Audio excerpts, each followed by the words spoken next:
20 years after his mother vanished, a royal guard finds the truth buried in uniform. Welcome to our channel, where every day we bring you true stories that move the heart and stir the soul. If you love gripping tales filled with mystery, emotion, and a touch of truth, you're in the right place. Before we begin, tell us in the comments, where in the world are you watching from? We'd love to hear from you. And don't forget to subscribe and turn on the notification bell so you never miss a moment, especially tomorrow when we return with another unforgettable story you won't want to miss. Now let's begin. The summer sun cast a soft glow over the black iron gates of Buckingham Palace. Tourists buzzed with excitement, cameras raised, laughter echoing through the courtyard. Among the sea of visitors, a man in his 60s stood, silently, watching the changing of the guard. Not with awe, but with intense focus. He wasn't here for selfies or ceremony. He was here for a pattern. That day, the guards performed their routine with textbook precision. March, turn, stillness. Then came the salute, a subtle nod, a crisp motion of the hand, and a strange sequence. One guard blinked 3 times, tilted, his head slightly, then resumed his rigid stance. No one else seemed to notice, but the old man did. His name was Arthur Hensley, a retired intelligence analyst who once worked in British military communications during the Cold War. To the average eye, it was a salute like any other, but to Arthur, it was unmistakable. A variation of signal code Echo 7, a covert sequence used by field agents when voice communication was compromised. Arthur's heart raced. That code hadn't been used in decades, and it was never meant to be seen in public. Later that evening, in his small flat near Victoria Station, Arthur played back the video he had discreetly recorded. Frame by frame, he slowed it down. The guard's fingers flexed 3 times, then paused. A blink, a head tilt, then back to perfect stillness. It was intentional, and it was a call for help. But from whom? And why now?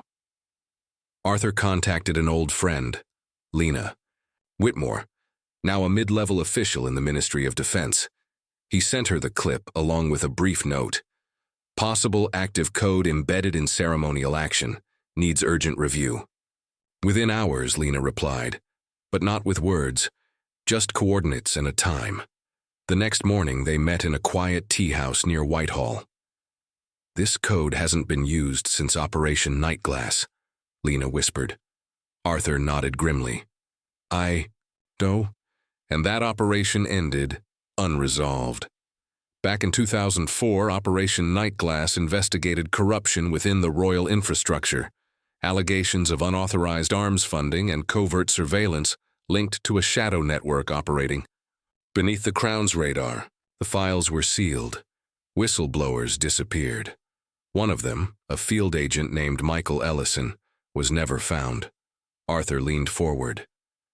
What if the guard isn't just a guard? Lena's eyes darkened. You think someone embedded him inside the ceremonial ranks? Or Michael Ellison himself is the guard, Arthur said. They ran the name through internal records.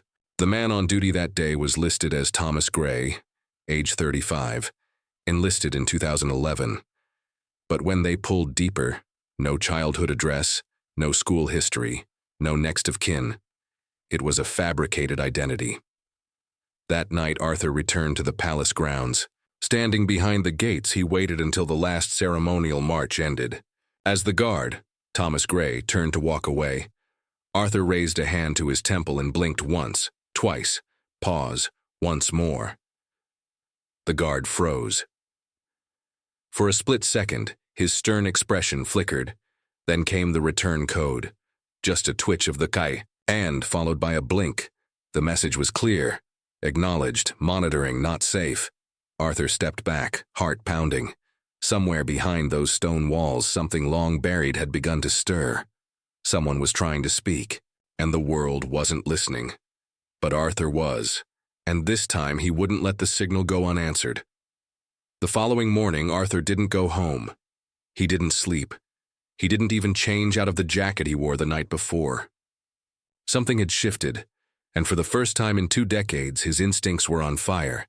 He paced around the war memorial at St. James's Park, sipping lukewarm coffee, watching the palace from afar, somewhere inside that fortress of stone, and ceremony a ghost from the past was calling out. And Arthur wasn't about to let him be silenced again. By noon, Lena called. "Are you sitting down?" she asked. Arthur leaned against a bench. "You sound scared." There was an internal sweep at the barracks this morning, routine supposedly, but guess whose name was suddenly removed from the active roster? Arthur's stomach dropped. Thomas Gray. Gone, Lena confirmed. Not discharged, not reassigned, just wiped. Arthur stood up, the bench creaking behind him. "They know. They always do," Lena replied. "That signal you caught, it wasn't a mistake. It was desperation." Arthur's mind raced. If Gray really was Michael Ellison, then someone knew he had made contact. And now they were covering their tracks. Again, he needed to act fast. Arthur took a detour to a secure public archive center in Westminster, an old haunt from his days in Intel. He pulled archived service photos from 2002 to 2004, specifically from Operation Nightglass. In a dusty folder labeled Restricted Nightglass Embedded Field Agents, he found it.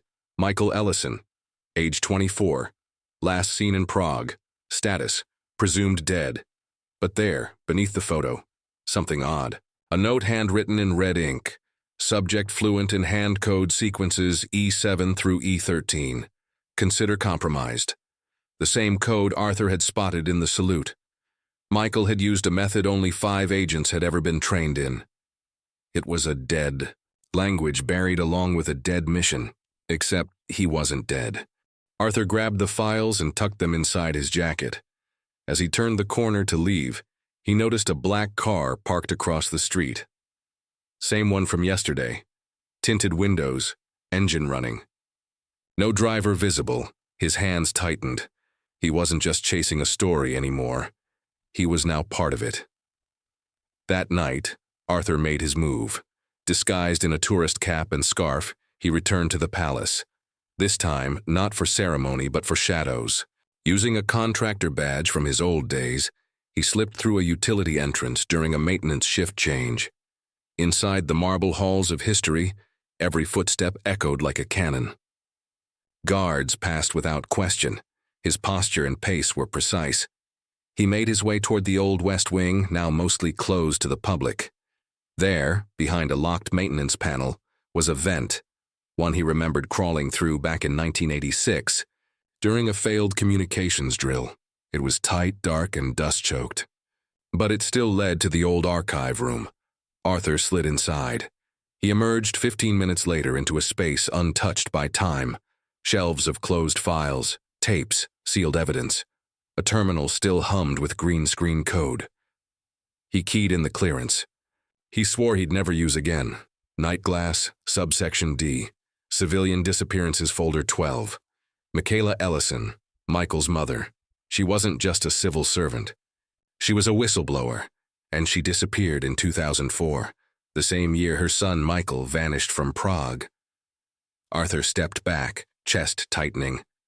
This wasn't just about Michael. It was generational. The screen flickered once, then turned black. A soft mechanical click echoed behind him. He turned. A voice, calm and cold, spoke from the doorway. "You should have left this buried, Arthur." Arthur froze. The door behind him clicked shut, locking him inside the archive room. He didn't move, didn't breathe. Footsteps echoed, measured, deliberate. Out of the shadows stepped a man in a dark suit. No name tag, no insignia. Just a glint of something metallic beneath his coat. Shoulder holster. "You should have left this buried," the man repeated. His voice was too calm for a place full of ghosts. Arthur forced a chuckle. "Funny. That's exactly what I said. The day this whole mess started." The man didn't smile. He stepped closer, tapping the dusty computer terminal behind Arthur. "Accessing sealed Nightglass files without authorization. That's a bold move for a man with a pacemaker." Arthur's eyes narrowed. "So you've read my file, good. Then you know I don't scare easily." The man leaned in, cold breath brushing Arthur's cheek. "We're not here to scare you, Mr. Hensley. We're here to contain you." Arthur looked down at the screen again. Michaela Ellison. Status: missing. Attached file: audio recordings. He hovered his finger over the play button. "Don't," the man warned. Arthur clicked anyway. The recording crackled to life. "If this message ever reaches anyone outside the directorate, then I failed. My name is Michaela Ellison. I uncovered a breach inside the palace, a leak tied to weapons transfers routed through ceremonial supply chains. They're using tradition as a smokescreen." The man reached forward to pull the plug. Arthur grabbed a metal file box and slammed it against the man's arm. The agent recoiled, shouting as Arthur dashed toward the emergency exit. Alarms blared to life. Lights flickered red. He sprinted down the corridor, heart thudding, not just from adrenaline, but from the weight of truth pounding in his chest. They were using the Royal Guard's supply lines, uniform shipments, ceremonial arms, equipment crates as cover for illegal activity. And Michaela had found out. That's why she vanished. That's why her son Michael went dark. And now that's why someone embedded him, under a fake name, into the most watched, most revered tradition in Britain. The Queen's Guard. It was hiding in plain sight. Arthur burst through a fire door, emerging into a courtyard under the full moon. The air was thick with sirens. He ducked behind a hedge, then into a delivery tunnel that opened onto the street. By the time he reached Lena's flat, he could barely stand.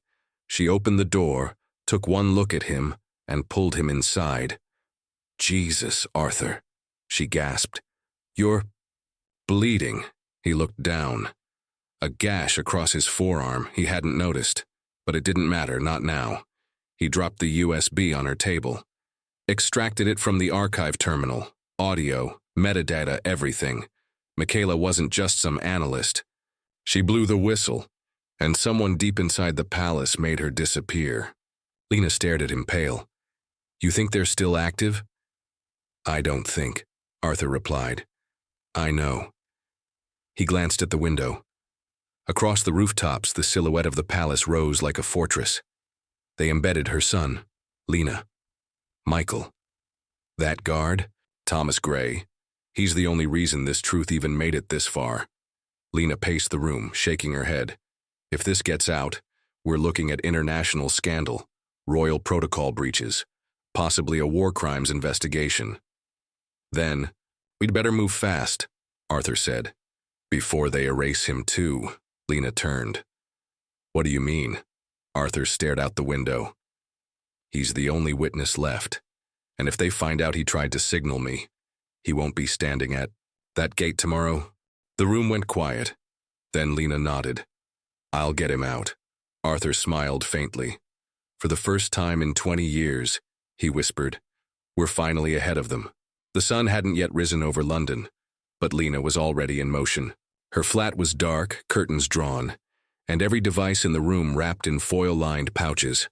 Old habits die hard. Arthur sat in the corner, nursing a fresh bandage. His eyes were bloodshot, but sharp. You sure this is the best way? He asked. Lena double-checked her phone's signal blocker and nodded. Extraction through official channels is suicide. If even one wrong person gets wind of this, he disappears forever. We have to do it manually. Where is he right now, Memoir? Hesitated. St. James's Barracks, still assigned to ceremonial duty. He's supposed to report to the palace at 9 a.m. Arthur looked at the clock. 7:02. They didn't have time. Across town, inside the cold barracks of the Royal Guard, Michael Ellison, still known to everyone else as Thomas Gray, stood in front of his locker adjusting his uniform. Everything had to be perfect. Polished boots, starched collar, bearskin hat in position. But today felt different. He'd seen the man last night, Arthur. The code exchange had worked. Someone had received his message. Still, no orders had changed. No messages. No one pulled him aside. If anything, the silence felt heavier, like the air before a storm. His hands trembled slightly as he buttoned his jacket. He didn't have much time left.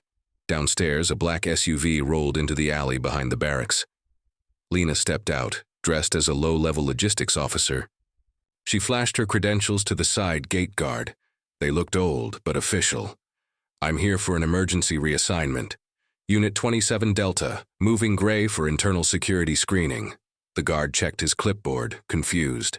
"I don't see anything listed." "Top clearance," Lena interrupted firm. "Call your supervisor if you need to, but I've got orders to extract now." The guard hesitated, then waved her through. Inside, Arthur waited in the back seat. Coat collar pulled up, cap low. He held a duffel bag. Inside, a spare uniform, burner phones, and a packet marked, "Emmy upstairs."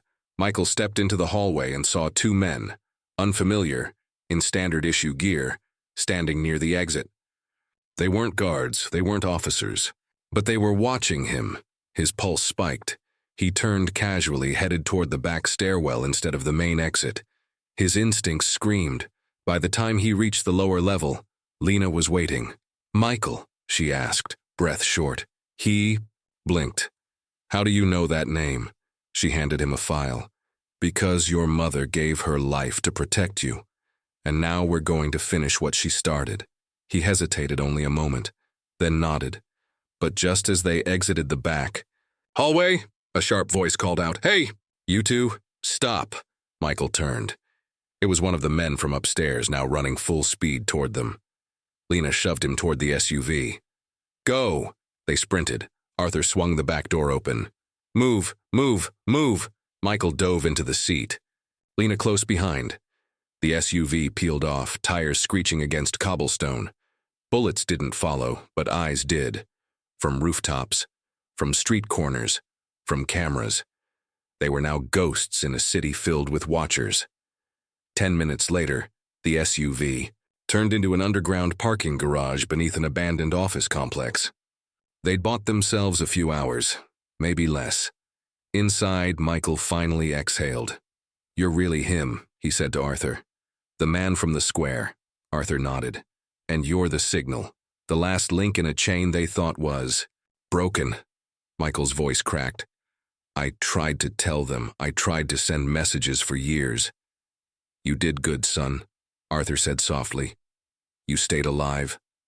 Michael looked at the duffel bag. "So what now?" Lena zipped it open. Inside, documents, photos, evidence, and a single sealed envelope labeled, "To be opened only if I fall." It was signed, Michaela Ellison. The underground garage was quiet now. No sirens, no pursuit, just the slow, electric hum of silence after a storm. Michael sat on a concrete bench, the sealed envelope trembling slightly in his hands. His name wasn't on it. But he knew. The neat handwriting, the way it was folded. He'd seen it once before. He was 10 years old when his mother disappeared. That morning she made him eggs, fixed his tie, kissed his forehead, then vanished without a trace. Now, almost 2 decades later, her voice was back, in ink and memory. Arthur and Lena stood a few feet away, giving him space. "Take your time," Arthur said softly, "but you need to read it." Michael nodded, then carefully peeled the seal open. The paper inside was yellowed, but the words were sharp, like blades waiting to be drawn. "To whoever finds this, if you're holding this letter, then I've failed to make it back, or I've been silenced. Either way, the truth must move forward. Michael, if it's you, I'm sorry. I never wanted you to carry this. But they left me no choice." Michael swallowed hard. "You were just a child when I stumbled onto something I wasn't meant to see. Illegal arms shipments routed through ceremonial units. The palace, the guard. They were laundering weapons under the guise of tradition. A handful of us tried to stop it. Some resigned, some vanished. I stayed, and I was marked." Lena's eyes met Arthur's. The pieces were starting to form a full picture now, one that stretched across generations and institutions. Michael kept reading, his voice barely audible. "I left you with your aunt not because I didn't love you, but because I couldn't risk them using you. I knew they'd come for me. They did. And if they're watching now, I say this. I never stopped believing in the power of truth." Arthur clenched his fists. She knew she wouldn't survive this. "Michael, If you're reading this as a man, then I beg you, don't waste your life in silence. You're stronger than me, smarter. I just hope you were allowed to become yourself. Whatever uniform they put you in, don't let it bury who you are. The world needs to hear what we found. All of it. Tears slid down Michael's cheek. The final line hit like a gut punch. This fight isn't about politics. It's about people, and I will never regret being your mother. He folded the letter with care and tucked it back inside the envelope. I thought I'd forgotten her voice, he whispered. Turns out I didn't. Arthur stepped forward. She gave us a roadmap, Michael. Now we finish what she started. But how? Michael asked. They control the palace, the press, even military records. We're ghosts. Then we haunt them, Lena replied. We don't attack. We expose. She opened her laptop and began uploading files. Scans of the archive data, photos of ceremonial crates with tampered manifests, even internal messages between royal supply officers and shell companies overseas. This is what we're doing, she said. A full digital drop, open source. Once it's out, it can't be stopped. Michael nodded. And me? Arthur looked at him, serious. You vanish, at least for now. You're the last living witness tied to both operations. Nightglass and the current guard infiltration. They won't stop hunting you. But I've spent my life standing still. Michael said. Maybe it's time I move. Arthur smirked. Spoken like a soldier. Outside, the rain had started. Gentle at first. Then steady. Inside the garage, they packed up the last of their files. By sunrise, the truth would no longer be a secret. And for the first time in 20 years, a mother's warning, a son's silence, and a buried conspiracy would rise together. Like smoke above the palace walls. What would you do if you uncovered a secret so dangerous it could destroy everything you once swore to protect? We've followed Michael's journey from a silent sentry to a hunted truth-bearer. And it's only, getting deeper from here. But now we want to hear from you. What part of this story hit you the hardest? Was it Michaela's letter, the coded salute, or that moment when Michael realized the uniform he wore was part of the lie? Let us know in the comments. And while you're there, tell us where in the world you're watching from. We love seeing this community grow across borders. Do you think Michael should stay in hiding or go public and face the storm head-on? And if this were your story, would you stay silent or risk it all to speak the truth? Every comment, every opinion helps shape the next chapters. So drop your thoughts below, connect with others, and be part of this growing story. And don't forget, the next episode drops tomorrow. Subscribe and turn on notifications because the next truth might just change everything.